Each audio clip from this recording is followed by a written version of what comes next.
मीराचं पहिलं पाऊल बाहेरच थांबलं. तिला असं वाटत होतं की तिचं पाय कोणीतरी बाहेर ओढत आहे.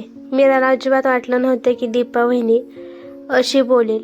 किती उत्साहाने आपल्या घरी कायमचं जायचं आहे म्हणून ती आली होती.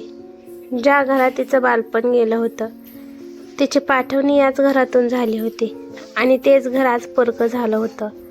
असं पण कधी होईल असा तिने कधीच विचार केला नव्हता.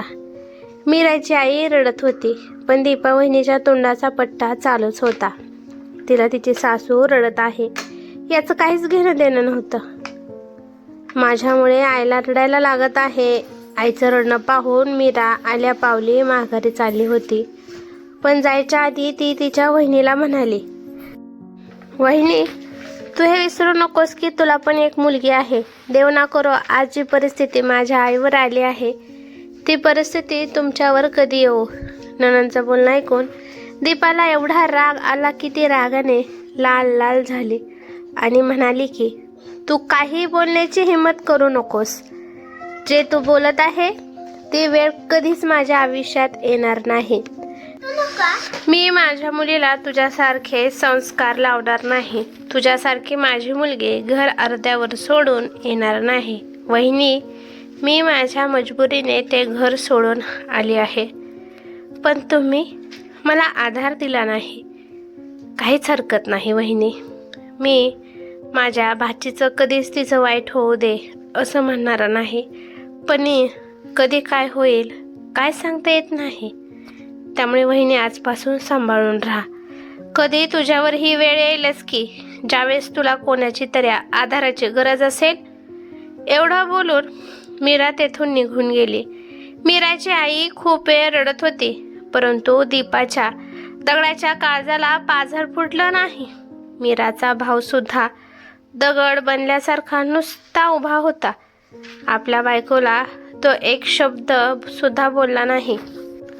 किती विचार करण्यासारखी गोष्ट आहे. कधी कधी आपल्या बहिणीसाठी जगाबरोबर लढणारा भाऊ आपल्या बायकोपुढे गप्प राहतो हे माहीत असून की आपल्या बहिणीची काही सुद्धा चूक नाही.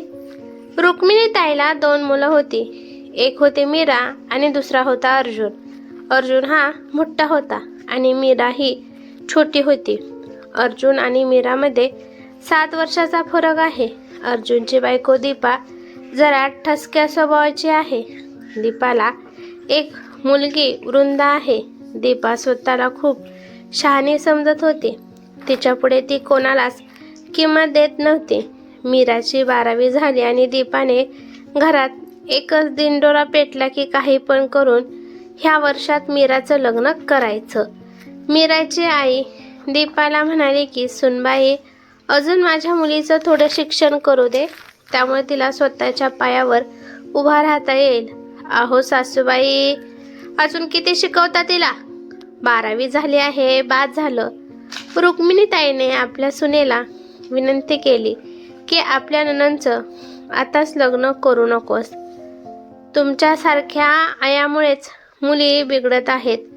जास्त शिकवल्या की मुली डोक्यावर नाचतात. 12वीच बाद झाली. मी सुद्धा जास्त शिकली नाही. माझ्या आईवडिलांनी 10वी झाली की लगेच शिक्षण बंद केलं आणि 2 वर्षांनी लग्न केलं. अगं दीपा, तुझ्या आईवडिलांना काहीतरी वाटलं असेल त्यामुळे त्यांनी ते केलं. ते त्यांचे विचार आहेत. पण लग्न झाल्यावर आम्ही तुला सांगितलं होतं की तू पुढचं शिक्षण घेऊ शकते पण तुला शिक्षण आवडत नाही त्यामुळे तू नको म्हणाली. कमीत कमी मीराला शिकण्याची इच्छा आहे. तिला शिकू दे. हे बघा सासूबाई, या घराची पूर्णपणे जबाबदारी माझा नवरा घेत आहे. त्याच्याशिवाय घरात दुसरं कोणच कमावणारं नाही. जेवढं आमच्याकडून शक्य होतं तेवढं आम्ही मीराचं शिक्षण केलं. आता फक्त तिचं लग्न होईल. शेवटी आम्हाला पण आमचं आयुष्य बघायचं आहे. कुठपर्यंत आम्ही फक्त तुमच्यातच गुंडाळून राहू. दीपाने तिच्या मनात जे काय आहे ते सगळं सांगून टाकलं. दीपाने एकदा विचार केला म्हणजे केला. तिच्या विचारापुढे अर्जुनची पण जाण्याची हिंमत नव्हती. शेवटी पाहुणे बघण्यासाठी सुरुवात केली.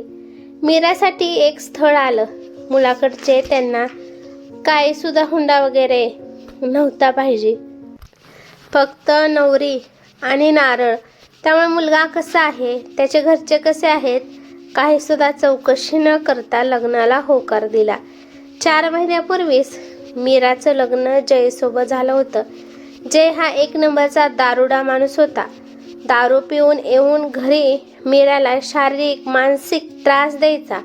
हे जयसाठी सगळं नॉर्मल होतं.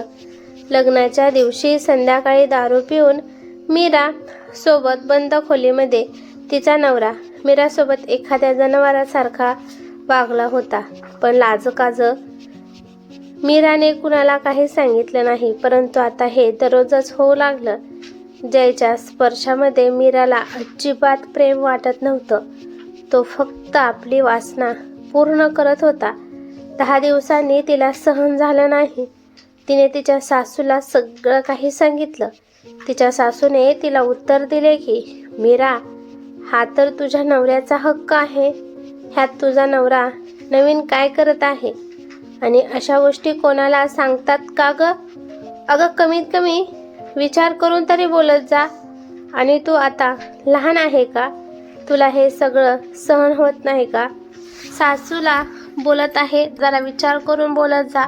सासूच्या पुढे मीरा नंतर काहीच बोलू शकली नाही. मीराने तिच्या नणंदला पण सांगितलं की मला असा त्रास होत आहे. परंतु तिची नणंदने पण तेच उत्तर दिलं जे तिच्या सासूने दिलं होतं. तिला ही गोष्ट दीपा वहिनीला सांगू वाटत होती, परंतु तिचा स्वभाव पाहून मीराची हिंमतच होत नव्हती. तिने एकदा आपल्या आईला सांगितलं होतं आणि तिच्या शरीरावरचे जखमा झाल्या होत्या ते सुद्धा तिने दाखवल्या होत्या. शेवटी आईचं काळीज आपल्या मुलीला किती वेदना होत असतील याची कल्पना सुद्धा त्यांना करवत नव्हती. आम्ही तुझ्या नवऱ्याला देवाचा दर्जा देतो आणि तोच नवरा राक्षसासारखे आपल्या मुलीसोबत वागत आहे. अशा गोष्टी ते आपल्या मुलाला स्पष्ट रूपात सांगू शकत नव्हत्या. त्यामुळे त्यांनी या गोष्टी आपल्या सुनबाईला दीपाला सांगितल्या. पण दीपाने आपल्या मीराचं दुःख समजून घ्यायचं टाकून उलट त्यांनाच 2 गोष्टी सांगायला लागली आणि त्यांना गप्प राहण्यासाठी सांगितलं. ती तिच्या सासूला म्हणाली की आता हिचं लग्न झालं आहे. जर तुम्ही विचारसुद्धा करू नका की हिला माघारी आणण्याचा, आणि मी सुद्धा आणि अर्जुन सुद्धा हिला माघारी आणणार नाही. दीपा म्हणाली, या गोष्टी मी माझ्या नवऱ्याला कसे सांगू? हे काय बोलण्यासारखी गोष्ट आहे का? तुम्ही उलट तुमच्या मुलीला आपल्या नवऱ्याला खुश कसं ठेवायचं हे शिकवा आणि हे असल्या गोष्टी येऊन मला सांगत जाऊ नका. रुक्मिणीताई पण दीपापुढे गप्प बसल्या. पण काल रात्री तर जयने तर हद्दच पार केली. रात्री 1 वाजता तो पूर्ण फुल नशेमध्ये घरी आला. जय मीराला एवढा मारत होता की तिच्या तोंडातून रक्त येत होतं आणि त्याने दार लावलं होतं. मीरा खूप मोठमोठ्याने ओरडत होती, परंतु कोण सुद्धा तिला वाचवायला आलं नाही. हे तर नवरा बायकोमधील भांडण आहे, त्यामुळे कोणीच या दोघांच्या भांडणात पडलं नाही. फक्त मीराचं ओरडणं ऐकत होते, ते पण आपल्या घरात बसून. काय माहीत मीराला कुठून हिंमत आली आणि तिला एक काठी दिसली आणि त्याच काठीने तिने जयला मारला आणि त्या मारलेल्या काठीने जय खाली पडला. तोपर्यंत मीरा त्या खोलीतून बाहेर निघाली.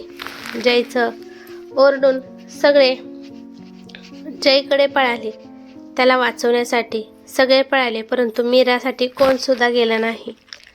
मीरा कशीबशी त्या घरातून पळून पोलीस स्टेशनला गेली आणि तिथे गेल्यानंतर पहिल्यांदा तिने आपल्या नवऱ्याबद्दल, जयबद्दल सगळं काही सांगून FIR केली. पोलीस लगेच जयला घेऊन पोलीस स्टेशनला आले आणि तिथेच माहेरचं कोणतर म्हणून तिच्या भावाला सुद्धा फोन करून बोलावलं होतं.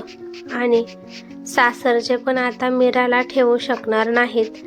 त्यामुळे नाईलाजाने अर्जुन तिला आपल्या सोबत घेऊन आला. परंतु तिने घरात पाऊल पण ठेवलं नव्हतं तोपर्यंत तिच्या बहिणीचं बोलणं सुरू झालं. काय घेण्यासाठी आली आहेस तू आता माघारी मीरा? सगळ्या समाजात आमची बदनामी करून टाकली आहेस तू. याच्यापेक्षा चांगलं तर रात्री तुझा नवरा मारत होता त्यावेळेस तू मेली असती तर चांगलं झालं असतं. एका नवऱ्याला सुद्धा तू सांभाळू शकली नाही. खबरदार या घरात पाऊल टाकशील तर. शेवटी त्यानंतर ती आपली माघारी निघून गेली. परंतु त्यानंतर मीरा कशी आहे, काय करत आहे, बरी आहे ना याविषयी काही चौकशी केली नाही. हा प्रसंग रुक्मिणीताई सहन करू शकल्या नाहीत आणि काही दिवसातच त्या हे जग सोडून गेल्या. फक्त त्यांना कळालं होतं की मीराने जयला घटस्फोट दिला आहे आणि याच्याशिवाय त्यांना काहीच माहिती नव्हतं.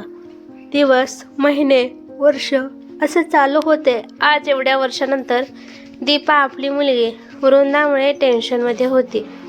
हुंड्यासाठी आपल्या मुलीला सासरचे घेऊन जात नव्हते आणि अर्जुनची पण एवढी परिस्थिती नव्हती की वृंदाच्या सासरच्या माणसांना 4 चाकी देऊ शकेल. वृंदाला सुद्धा तिच्या सासरच्या माणसांनी मारलं होतं आणि तिला तिच्या माहेरी आणून सोडलं होतं आणि जाताना सांगून गेले होते की जेव्हा 4 चाकीची बंदोबस्त होईल तेव्हाच आम्ही तुमच्या मुलीला घेण्यासाठी येऊ. वृंदाला आता सासरी जाऊ वाटत नव्हतं आणि जायचं पण नव्हतं. त्यामुळे वृंदा आपल्या नवऱ्याला घटस्फोट देण्यासाठी ती दीपा आणि वडिलांसोबत एका वकिलापाशी आली होती आणि वकिलाचा असिस्टंट त्यांचे केस ऐकून घेत होता. तो म्हणाला की मॅडम आता येतच असतील, तुम्ही 2 मिनिट थांबा. तेव्हाच बाहेरून वकिलाचा ड्रेस घालून एक मॅडम आली. मॅडमला पाहून दीपा आणि अर्जुन दंग झाले. ती होती मीरा. ही तीच मीरा होती जिला तिच्या बहिणीने दीपाने दरवाजे बंद केले होते. मीराने सुद्धा त्यांना ओळखलं होतं परंतु ती आपली गपचूप उभी राहिली. तुम्ही तिथे उभ्या का आहात मॅडम? इथे येऊन बसा. अचानक मीराचा असिस्टंट बोलला. वकिलांनी ओळख करून दिली की ह्या ॲडव्होकेट मीरा मॅडम आहेत. मग त्याने मीराला वृंदाच्या केसबद्दल सांगितलं.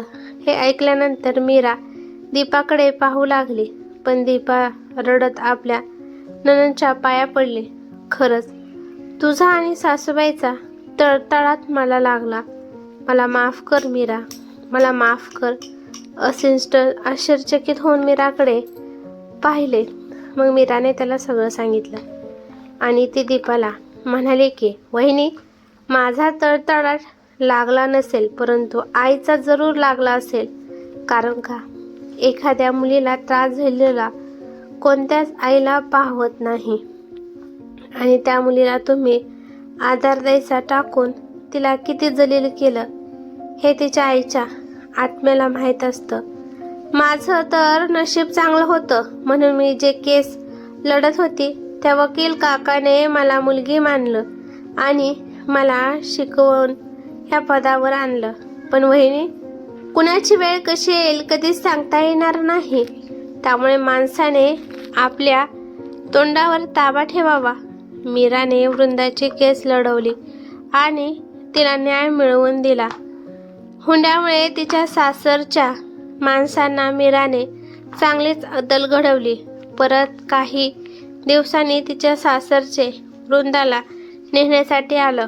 झालं गेलं विसरून वृंदा सुद्धा त्यांच्यासोबत गेली. परंतु आता वृंदाला तिच्या सासरचे हुंड्यामुळे त्रास देत नव्हते. परंतु त्यानंतर सुद्धा मीराने आपल्या माहेरी पाऊल ठेवलं नाही. कारण का तिच्या दुःखामुळे तिची आई गेली होती हे मीराला सारखं सतावत होतं आणि ज्या घरात आई नाही त्या घरात पाऊल टाकून मी काय करणार आहे. कथा आवडल्यास लाईक शेअर करा आणि अशाच नवनवीन कथा ऐकण्यासाठी चॅनेलवरती नवीन असाल तर चॅनेलला सबस्क्राईब करा. धन्यवाद.